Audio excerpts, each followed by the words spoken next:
আচ্ছা, কমপ্লেক্স থেকে সিম্পল আমরা শিখতেছি, তাই তো? Complex to simple.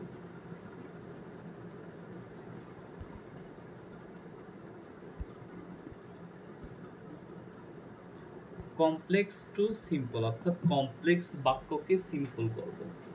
যদি কোনো কমপ্লেক্স বাক্য যদি দো অথবা অল দো যে কোনো একটা ওয়ার্ড দিয়ে অর্থাৎ কমপ্লেক্স বাক্য হয়, তাহলে এই বাক্যকে সিম্পল করতে হবে কিভাবে? ইনস্পাইট অফ অথবা ডিসপাইট। তুমি ভুলে ভুলে ডিসপাইট অফ আবার ব্যবহার করো না, জিনিস একই তো, কথা সুরে চলে আসে ইনস্পাইট অফ ডিসপাইট অফ, কিন্তু আসলে এখানে ইনস্পাইট অফই হয়, তবে ডিসপাইটের সাথে অফ ব্যবহার হবে না। অর্থাৎ কমপ্লেক্স বাক্যে যদি দো আর অলদো থাকে, তাহলে এই দো অলদো যুক্ত বাক্যকে সিম্পল করতে হলে আমার ইনস্পাইট অফ অথবা কি ডিসপাইট ব্যবহার করতে হবে। এটা হলো মূল থিম। পরবর্তীতে আসি আমরা। ধরো দো অলদো যুক্ত দিয়ে একটা বাক্য শুরু হয়েছে, তারপরে কি আছে? সাবজেক্ট আর ভার্ব অন টু দিয়ে কি বুঝাইছি? এখানে ভার্বের অনও হইতে পারে, ভার্বের টু হইতে পারে, তারপরে অবজেক্ট কমা আসবে, আবার subject verb object. Clear?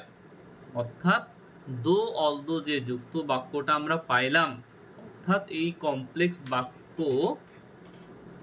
Complex বাক্যকে আমার যদি সিম্পল যদি করতে হয়, তখন আমার কি করতে হবে? দো অলদোর জায়গায় ইনস্পাইট অফ বসাইতে হবে। কি বসাইতে হবে? ইনস্পাইট অফ বসাইতে হবে। এই যে সাবজেক্ট আছে না, তার পসেসিভ ফর্ম বসাইতে হবে। ক্লিয়ার? এবং এই ভার্ব হয় ভার্বের অন হইলো, ওই ভার্বকে ওই ভার্বের সাথে আইএনজি বসাইতে হবে।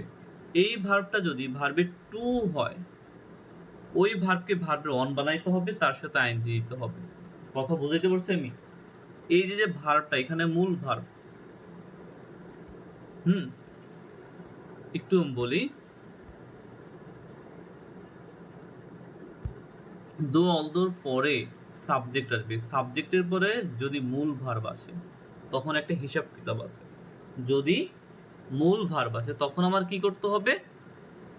এই যদি ভার্বের ওয়ান এই অংশটুকু যদি আসে, সাবজেক্টের পরে যদি ভার্বের ওয়ানই আসে, তাহলে এই ভার্বে ওয়ান লিখবো, তারপর ভার্বের মানে তার সাথে আইনজি লিখে দিব। যদি ভার্বের ওয়ান না আসা, যদি ভার্বের অন না এসে যদি ভার্বের টু বসতো, অর্থাৎ এই জিনিসটা বসতো, ভার্বের টু যদি বসতো, তাহলে ওই ভার্বটাকেই তুমি ভার্বের ওয়ান বানাবা, ওই ভার্বের টুকে কি বানাইবা? অন বানাবা, তারপরে ভার্বের সাথে আইএনজি যুক্ত করব, তারপরে বাকি যা আছে হুবহু ওইভাবে আমরা বসাই দিব। যেমন কমার জায়গায় কমা, সাবজেক্ট সাবজেক্ট, ভার্ব ভার্ব, অবজেক্টের অবজেক্ট। ক্লিয়ার? আচ্ছা, একটা রুলস গেল, আমরা আরেকটা রুলসে আসি। দো অলদো যুক্ত বাক্য, সাবজেক্ট আছে, সাবজেক্টের পরে এম, ইজ, আর, ওয়াজ অথবা ওয়ার, এই ওয়ার্ডগুলো যদি পাই, আচ্ছা, তারপরে কি থাকতে পারে? ভার্ব, অবজেক্ট, কমা, এগুলো থাকবে, এভরিথিং থাকতে, মানে এগুলি সবই থাকবে। আমাদের মূল কথা হলো যদি অলদো যুক্ত অথবা দো অথবা অলদো যুক্ত বাক্যের সাবজেক্টের পরে যদি এম, ইজ, আর, ওয়াজ, আর যদি আসে, আর এই সকল ওয়ার্ড মানে এরকম কমপ্লেক্স বাক্যকে আমি সিম্পল কিভাবে বানাবো? দো অলদো থাকলে ইনস্পাইট অফ ব্যবহার করব, আর এই সাবজেক্টের পসেসিভ ব্যবহার করব, আর এম, ইজ, আর, ওয়াজ, আর থাকলে বিং ব্যবহার করব, আর বাকি যা আছে ওইগুলি ওইভাবেই বসে যাবে। ক্লিয়ার? এখন মাঝে মাঝে এমনও হইতে পারে তোমার এইখানে এম, ইজ, আর, ওয়াজ, আর না দিয়া হ্যাভ, হ্যাজ, হ্যাড যে কোনো একটা বসাইতে পারে। Am, is, are, was, were, এই পাঁচটা ওয়ার্ড যদি না থেকে যদি ওই জায়গায় যদি হ্যাভ, হ্যাজ, হ্যাড এই অংশগুলি যদি বসে, তাহলে ওই বিং এর জায়গায় বসবে হ্যাভিং, আর বাকি যা আছে হুবহু ওইগুলি বসে যাবে। আমরা একটা উদাহরণ দিয়ে দেখি। আচ্ছা, কি আছে? সিলেট বোর্ড 2017 এর ই নাম্বারটা দেখি।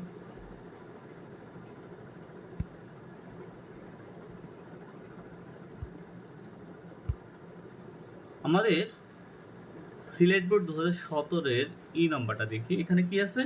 এই যে অল দো যুক্ত একটা কমপ্লেক্স বাক্য আছে, একে আমাদের কি করতে হবে? সিম্পল করতে হবে। আচ্ছা, তখন আমরা কিভাবে করব একটু দেখো।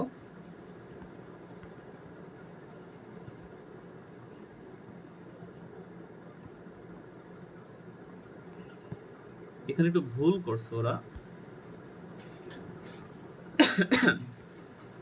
এখানে ভুল করছে, আমরা একটু শুধরাই নিব আমাদের রুলস অনুসারে। অলদো যুক্ত বাক্য, এটার পরিবর্তে আমরা লিখবো ইনস্পাইট অফ ব্যবহার করব।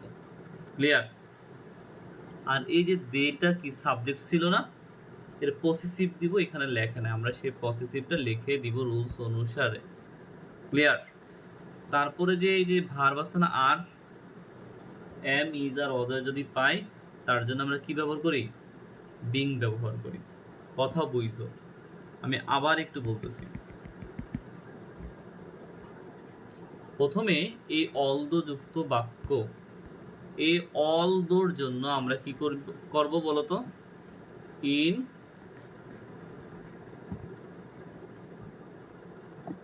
কি ব্যবহার করব? ইনস্পাইট অফ ব্যবহার করব। কি ব্যবহার করব?